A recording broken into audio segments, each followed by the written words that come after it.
ये आपके जनसत्ता का आज का संपादकीय पाठ है। देखिए, संपादकीय पाठ ये आर्टिकल एडिटोरियल आपको प्रारंभिक परीक्षा, मुख्य परीक्षा और इंटरव्यू हर जगह मदद पहुंचाते हैं। यहाँ से एक सामान्य जानकारी भी आप लोगों को मिलती है। इन्हें जरूर पढ़ा करिएगा। व्यक्ति दुर्भावना का शिकार तो हो जाता, लेकिन उसकी दुर्भावना उसके दुश्मन के बजाय उसे ही अधिक दुख देती है। ये किसने कहा? चार्ल्स वक्सटन ने कहा है। आर्थिक विषमता की गहरी होती खाई। ये आजकल आप देखते हैं कि अमीर अमीर होते जा रहे हैं, गरीब गरीब होते जा रहे हैं। तो भारत आज विश्व की सबसे तेजी से बढ़ती प्रमुख अर्थव्यवस्थाओं में से एक के रूप में स्थापित हो चुका है और वैश्विक स्तर पर भू राजनीतिक तनाव, आपूर्ति श्रृंखला में व्यवधान और बढ़ती महंगाई जैसी चुनौतियों के बावजूद भारतीय अर्थव्यवस्था ने जिस प्रकार से लचीलापन दिखाया वह काबिले गौर है। और पिछले एक दशक में सकल घरेलू उत्पाद यानी जीडीपी में वृद्धि, बुनियादी ढांचे का विस्तार और सेवा क्षेत्र की मजबूती से वैश्विक आर्थिक परिदृश्य में भारत की साख भी मजबूत हुई है। मगर चमकदार तस्वीर के पीछे एक गहरी चिंता भी छिपी हुई है। वह है व्यापक असमानता, यानी आर्थिक विकास के लाभ समाज के सभी वर्गों तक समान रूप से नहीं पहुंचे हैं। एक ओर समृद्ध वर्ग अपनी आय और संपत्ति में निरंतर वृद्धि देख रहा है, दूसरी ओर निम्न आय वर्ग का अभी भी संघर्षरत है। और यह स्थिति आर्थिक प्रगति और सामाजिक न्याय के बीच बढ़ती खाई को दर्शाती है, जो देश के विकास की स्थिरता समावेशिता पर गंभीर प्रश्न खड़े करती है। हाल के वर्षों में के आकार की रिकवरी, के शेप्ड रिकवरी शब्द काफी चर्चा में है। इसका अर्थ है कि किसी आर्थिक संकट के बाद समाज के विभिन्न वर्ग अलग अलग गति से उभरते हैं। भारत में यह परिघटना स्पष्ट रूप से देखी जा सकती है।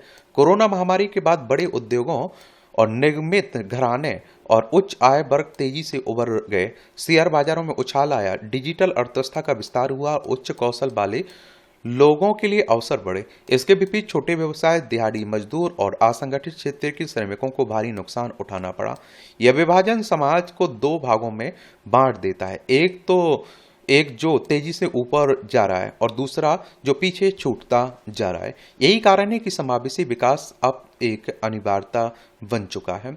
भारत में आय और संपत्ति का असंतुलन चिंताजनक स्तर तक पहुंच चुका है। समाज का एक खास और छोटा सा वर्ग देश की अधिकांश संपत्ति पर अधिकार रखता है, जबकि बड़ी आबादी के पास बहुत सीमित संसाधन है।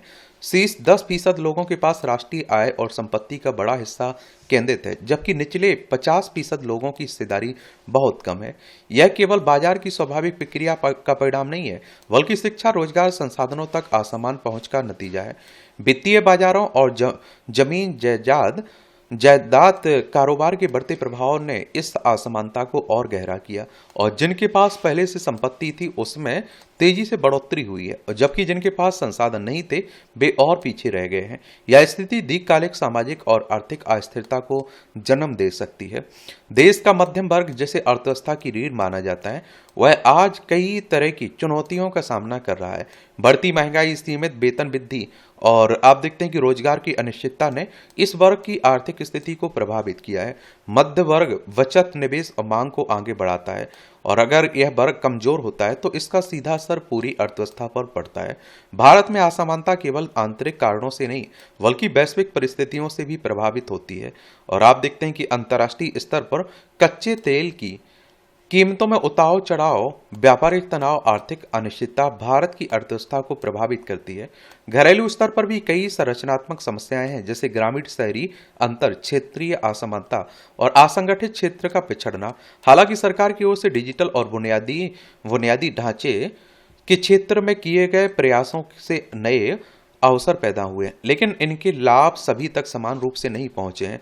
और इससे साफ है कि असमानता एक जटिल समस्या है और जिसे हल करने के लिए बहुआयामी दृष्टिकोण की जरूरत है।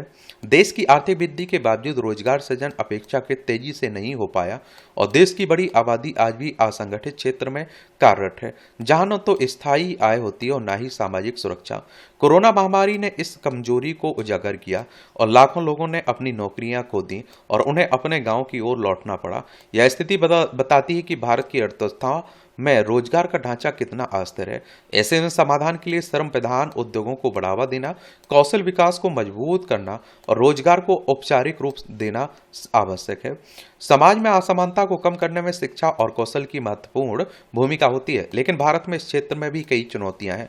हालांकि शिक्षा तक पहुंच बड़ी है, लेकिन गुणवत्ता में भारी अंतर है। और प्राइवेट स्कूलों में जो शिक्षा मिल रही है, अगर अच्छी मिल रही तो वो महंगी है, और सरकारी स्कूलों का क्या हाल है ये आप भी जानते हैं, जग जाहिर है। ग्रामीण क्षेत्रों में और गरीब वर्गों के विद्यार्थियों को उचित संसाधन, बेहतर प्रशिक्षित शिक्षक और आधुनिक सुविधाएं नहीं मिल पाती। इसके अलावा उद्योगों की जरूरत और शिक्षा प्रणाली के बीच तालमेल की कमी भी एक बड़ी समस्या है, और इसमें बेरोजगारी और कौशल की कमी दोनों बढ़ती हैं। अगर देश को समावेशी विकास के पथ पर आगे बढ़ाना है तो शिक्षा और कौशल में निवेश को प्राथमिकता देनी होगी। यहाँ महिलाओं की आर्थिक भागीदारी अभी भी बहुत सीमित है। सामाजिक मान्यताएं, सुरक्षा की चिंताएं और कार्यस्थल पर सुविधाओं की कमी महिलाओं के लिए बाधा बनती है। इसके अलावा शिक्षा और वित्तीय संसाधनों तक पहुंच में भी लैंगिक असमानता है। यदि महिलाओं को समान अवसर दिए जाएं तो वे न केवल अपनी स्थिति सुधार सकती हैं, बल्कि देश की अर्थव्यवस्था में भी अहम योगदान दे सकती है। असमानता को कम करने में सरकार की नीतियों की महत्वपूर्ण भूमिका होती है। प्रगतिशील कर प्रणाली के साथ ही स्वास्थ्य, शिक्षा और सामाजिक सुरक्षा पर खर्च बढ़ाना जरूरी है, ताकि कमजोर वर्गों को सहारा मिल सके। इन नीतियों का क्रियान्वयन पारदर्शी और प्रभावी होना चाहिए, ताकि उनका वास्तविक लाभ जरूरतमंदों तक पहुंचे। और देश में बुनियादी ढांचे के विकास पर जोर दिया जा रहा है, जो आर्थिक वृद्धि के लिए जरूरी भी है। सड़कें, रेल, हवाई अड्डे और डिजिटल नेटवर्क देश की प्रगति को गति देते हैं, और लेकिन इसके साथ ही सामाजिक क्षेत्रों जैसे स्वास्थ्य, शिक्षा और पोषण में निवेश भी उतना ही जरूरी है। अगर केवल भौतिक विकास पर ध्यान दिया जाए और मानव विकास की उपेक्षा की जाए तो प्रगति अधूरी ही रह जाएगी। भारत को समावेशी विकास के लिए व्यापक नीति सुधारों की जरूरत है, और इसमें श्रम कानूनों को मजबूत करना, छोटे व्यवसायों को ऋण सुविधा और सामाजिक सुरक्षा को विस्तार देना भी शामिल है। इसके साथ ही पिछड़े क्षेत्रों के विकास पर ध्यान देना और उद्यमिता को प्रोत्साहित करना जरूरी है। देश की विकास यात्रा भले ही देखने में चमकदार है, लेकिन इसका असली मूल्य तभी समझा जाएगा जब यह सभी के लिए समान अवसर और समृद्धि लेकर आए। असमानता को कम करने के लिए आर्थिक, सामाजिक और संस्थागत स्तर पर निरंतर प्रयास जरूरी है। भारत की आर्थिक प्रगति उसकी क्षमता और दृढ़ता का प्रमाण है, लेकिन असमानता को नजरअंदाज किया गया तो यह प्रगति टिकाऊ नहीं रह पाएगी। विकास और समानता के बीच संतुलन बनाना केवल एक नैतिक दायित्व नहीं है, बल्कि आर्थिक जरूरत भी है। यही संतुलन देश के उज्जवल और समावेशी भविष्य की कुंजी बन सकता है। क्या बन सकता है? कुंजी बन सकता है। बाकी आप लोग क्या सोचते हैं? अपनी राय आप लोग जरूर दिया करिए, बताया करिएगा। उदारता का सौंदर्य, ये यूं तो स्वभावोक्ति का अर्थ है किसी वस्तु, व्यक्ति या स्थिति का उसके स्वाभाविक रूप में बिना बढ़ा चढ़ाकर वर्णन किए यथार्थ चित्रण करना। जब हम जीवन की स्वभावोक्ति की बात करते हैं तो इसका अर्थ है जीवन को वैसे ही स्वीकार करना और वर्णित करना। जीवन में अनुभव, जीवन संबंधी धारणाओं, जीवन की जय पराजय आदि उतरना अस्वाभाविक प्रतीति नहीं है। इसके प्रस्थान बिंदु बहुत गहराई में होते हैं, जिसमें उतार और चढ़ाव का नवाचार भी होता है, जो सबका बिल्कुल अलग अलग होता है। जीवन में एक ही विषय पर सबके अनुभव बिल्कुल अलग अलग हो सकते हैं। अपनी स्वभावोक्ति के साथ उन अनुभवों को कहने से पहले बहुत कुछ घटित हो चुका होता है। दरअसल भाषा बोलने, पढ़ने, लिखने के पहले हम देखते हैं, और हम यह सारा संसार एक दृश्य लेख की तरह हमारे सामने उपस्थित होता है। हम अपने अपने परिप्रेक्ष्य के बंदी होते हैं, अपनी स्वभोक्ति को सबसे अधिक महत्व देते हैं। हम जानते हैं कि समाज में असंतोष और प्रतिरोध हर व्यक्ति के भीतर घटित होता है।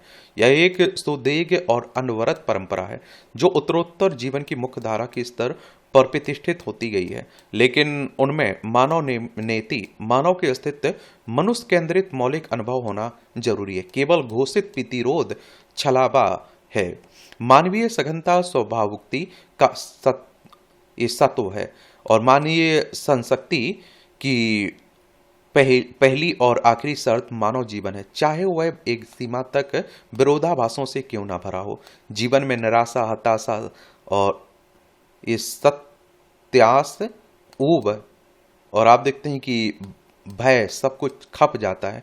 जीवन यह सब पछाने की क्षमता रखता है, बल्कि यह मनुष्य के स्वभाव में है कि आज एक संवेदनशील चौकन्नेपन के साथ लोगों के भीतर पसरे सूखे को भी तरल बनाना होगा। हमें अनुभव की सीढ़ियों पर धीरे धीरे चढ़ना सीखना होगा। आखिर छोटे छोटे ईमानदार प्रयास धीरे धीरे शकल लेते हैं। अच्छा कॉलम लिखा जाता है, इंटरेस्टिंग।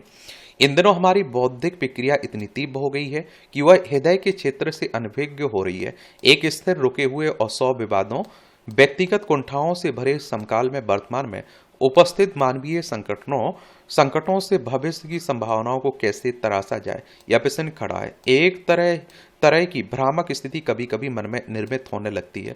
जो रफ्तार और व्यस्तता हम महसूस कर रहे हैं, क्या जीवन वाकई उतनी ही गति से आगे बढ़ रहा है? भले ही हमें सब कुछ तेज गति में देखने की आदत सी हो गई है, पर वास्तविकता ठहराव की है। एक छोटे से स्थायी बदलाव के लिए जीवन को कितना गहरा और लंबा संघर्ष करना पड़ता है, जबकि हम उससे बच रहे हैं। इसलिए जीवन से स्थायित्व समाप्त हो रहा है। प्रगति और प्रयास साथ साथ चलते हैं, लेकिन इनके साथ बहुत कुछ दबा छिपा भी होता है जो दिखाई नहीं देता। हम तेज रफ्तार में उसे धूमिल कर देते हैं। आज स्मृतिहीनता, डर, अवसाद, असहायता, तत्कालिकता आदि साहित्य और कलाओं के विषय बन जरूर रहे हैं, लेकिन मनुष्य को मनुष्य से नहीं जोड़ रहे। तमाम सुख सुविधाओं के बावजूद आज का मनुष्य चक्की के दो निर्मम पाटों के बीच पिस रहा है।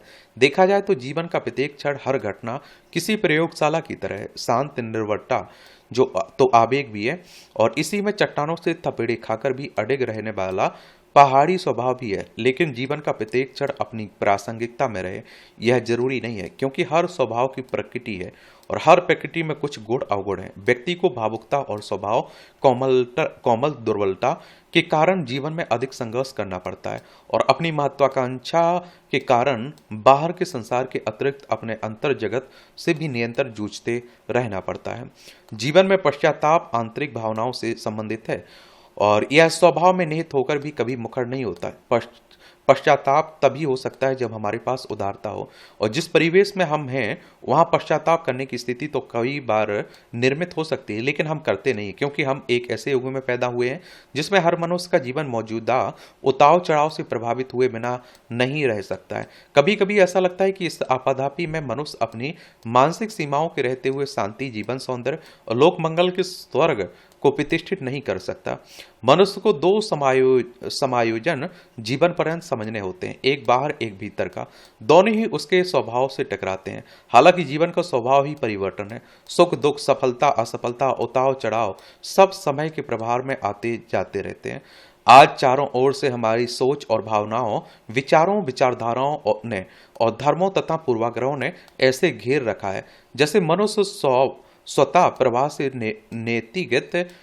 नेतिकृत जीवन ना जीकर किसी बनावटी दुनिया का सांचा तैयार कर रहा है। एक समय था जब मनुष्यों के माध्यम से जीवन में व्यक्त होने वाली सच्चाई मिलती थी। अब घटनाओं में भी सच्चाई को तलाशना पड़ता है। जमीन पर आधारित पारिवारिक जीवन जीने का दौर किस प्रकार खत्म हो रहा है, और हमें समझना होगा। ऐसे में बाजारी खतरों के बीच भी इंसानी अहमियत और समाजी इंसाफ के सवालों को व्यक्ति कब तक कितनी दृढ़ता से थामे रखता है। आखिर जीवन यात्रा का अर्थ अपनी इच्छाओं के साथ दूसरों को, जीवन को भी बेहतर बनाने में निहित है।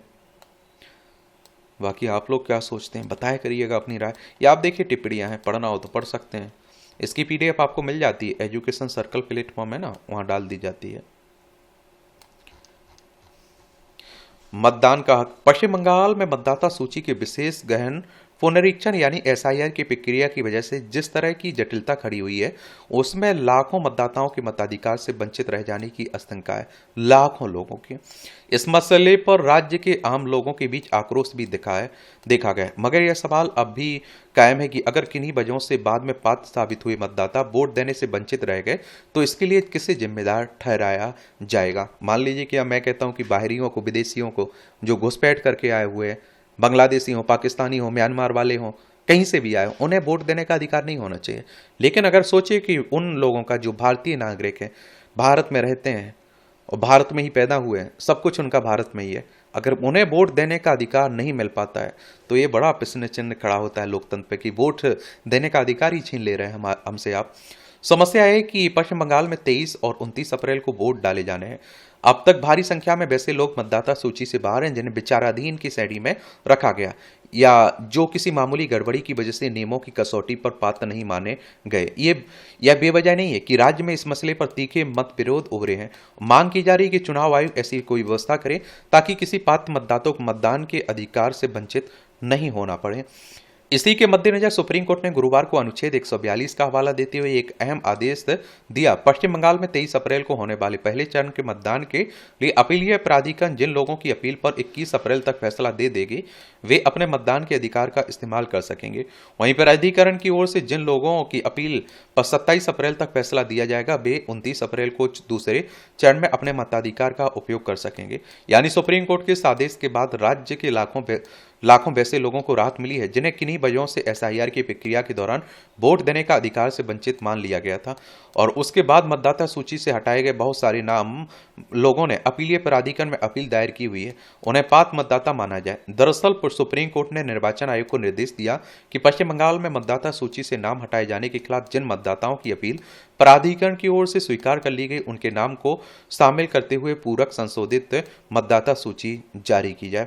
और देखिए, सुप्रीम कोर्ट की बात करें तो हमारी सर्वोच्च अदालत है। संविधान के अनुच्छेद 124 के तहत सुप्रीम कोर्ट की स्थापना की बात की गई। 28 जनवरी 1950 में स्थापना हुई थी। और देखिए, यह है पश्चिम बंगाल, कोलकाता इसकी राजधानी है और इसकी सीमा उड़ीसा, झारखंड, बिहार, सिक्किम और असम से लगती है। अंतर्राष्ट्रीय सीमा नेपाल, भूटान, बांग्लादेश से लगती है। ममता बनर्जी यहाँ की मुख्यमंत्री हैं। आर.एन. रवि यहाँ की राज्यपाल हैं। विधानसभा में 294 सीटें हैं, राज्यसभा में 16 सीटें हैं, लोकसभा में 42 सीटें हैं। 88,752 वर्ग किलोमीटर में फैला हुआ है। अगर आपको विधानसभा का चुनाव लड़ना हो तो आपकी उम्र कम से कम 25 साल होनी चाहिए। अधिकतम उम्र की कोई सीमा नहीं रखी गई है और विधायक का चुनाव डायरेक्ट जनता यानी कि मतदाताओं के द्वारा होता है। अगर आपकी उम्र 18 साल हो चुकी है तो वोटर सूची में नाम जुड़ चुका होगा, आप लोग वोट डालने भी जाते होंगे। और ये चुनाव कौन करवाता है? इलेक्शन कमीशन ऑफ इंडिया, भारतीय निर्वाचन आयोग, एक संवैधानिक संस्था है। संविधान के अनुच्छेद 324 के तहत चुनाव आयोग की स्थापना की बात की गई। 25 जनवरी 1950 में स्थापना हुई थी। 25 जनवरी को आप लोग मतदाता दिवस मनाते हैं। नई दिल्ली में हेडक्वार्टर देखने को मिलेगा। सुकुमार सेन पहले मुख्य चुनाव आयुक्त थे। वर्तमान में कौन है ये आप लोग बताइए। अब यह उम्मीद की जा सकती है कि राज्य में एसआईआर की प्रक्रिया के बाद जिन करीब 27 लाख मतदाताओं के नाम हटा दिए गए थे उन्हें अपने मताधिकार का प्रयोग करने का अवसर मिल सकेगा। मगर तथ्य यह भी है कि निर्वाचन आयोग की ओर से जल्दबाजी और पुनरीक्षण की प्रक्रिया में तमाम खामियों की वजह से अपनी पात्रता साबित करने का बोझ खुद मतदाताओं पर ही खड़ा हुआ है। मैं नहीं कहता हूं कि पूरी जिम्मेदारी मतदाताओं ने ले रखी है। वोटर सूची में नाम जुड़वाना है, कौन जुड़वाएगा? मतदाता। अगर वोटर में गलती पाई जाती है कुछ, कौन कर सही सुधरवाएगा? कौन चक्कर लगाएगा? मतदाता। वोट डालने कौन जाएगा? मतदाता। मतलब पूरी जिम्मेदारी सब उन्हीं पे छोड़ दे रहे हैं। एक सवाल यह है कि मतदाता सूची से बाहर किए गए लोगों में अगर कई लोग अपील की प्रक्रिया के बाद बारे में जानकारी जागरूकता की कमी की वजह से प्राधिकरणों के पास नहीं जा सके तो क्या सिर्फ इस आधार पर उन्हें अंतिम तौर पर आपात मान लिया जाएगा? यह अपने आप में एक बड़ी विडंबना है कि लोगों के वोट देने के हक को सुनिश्चित करने की प्रक्रिया पर जिस तरह के सवाल उठे हैं वे लोकतंत्र और संवैधानिक अधिकारों के लिहाज से दुखद हैं। इससे शायद ही किसी को असहमति होगी कि किसी भी आपात व्यक्ति को वोट देने का हक नहीं मिलना चाहिए, लेकिन साथ ही वास्तव में किसी भी पात्र मतदाता को सिर्फ तकनीकी बारीकियों, जटिलताओं के आधार पर मतदान के अधिकार से वंचित नहीं किया जाना चाहिए। बाकी देखते हैं क्या होता है। सुरक्षा का सवाल। देश में हवाई यात्रा को सुगम बनाने के लिए विमान सेवाओं में लगातार विस्तार किया जा रहा है, मगर इसके साथ साथ हाल के वर्षों में उड़ानों में सुरक्षा चूक, तकनीकी खराबी की घटनाएं भी चिंताजनक रूप से बढ़ी हैं। ऐसा लगता है कि अब तक हुए छोटे बड़े हादसों से कोई सबक नहीं लिया गया। दिल्ली हवाई अड्डे पर गुरुवार को 2 विमानों के पंख आपस में टकरा गए, लेकिन गनीमत रही कि कोई बड़ा हादसा नहीं हुआ।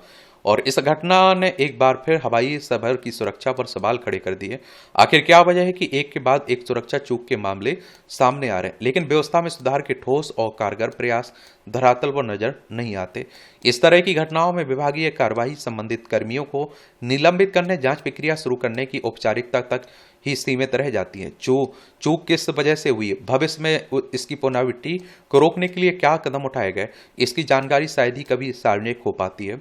दरअसल देश में विमान सेवाओं का विस्तार तो हो रहा है, लेकिन इसके लिए जरूरी बुनियादी ढांचा उस गति से विकसित नहीं हो पा रहा है। यह बात भी छिपी नहीं है कि विमानों की संख्या मुकाबले पायलटों, हवाई यातायात नियंत्रकों और इंजीनियरों की व्यवस्था का अभाव हुआ है। इसके अलावा सुरक्षा सावधानियों की अनदेखी और पुराने उपकरणों का इस्तेमाल भी हादसों का कारण बनता है। यह विचित्र है कि विमान संचालन के प्रशिक्षण के दौरान जिस तरह की बारीकियों को अनिवार्य माना जाता है, हवाई पट्टी पर उसे लेकर भी लापरवाही बरती गई।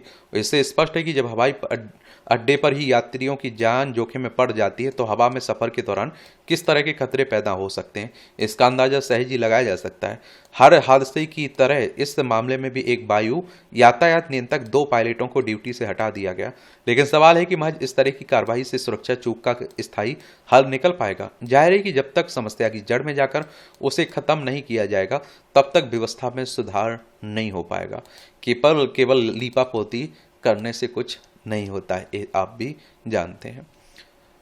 और इस तरह से आप देखेंगे कि आज का जो संपादकीय पाठ है उसकी कहानी कबर होती है। आप लोग पढ़ते रहिए, एंजॉय करते रहिए। आपका कोई सवाल हो मेरे लिए, सुझाव हो तो जरूर बता सकते हैं। धन्यवाद।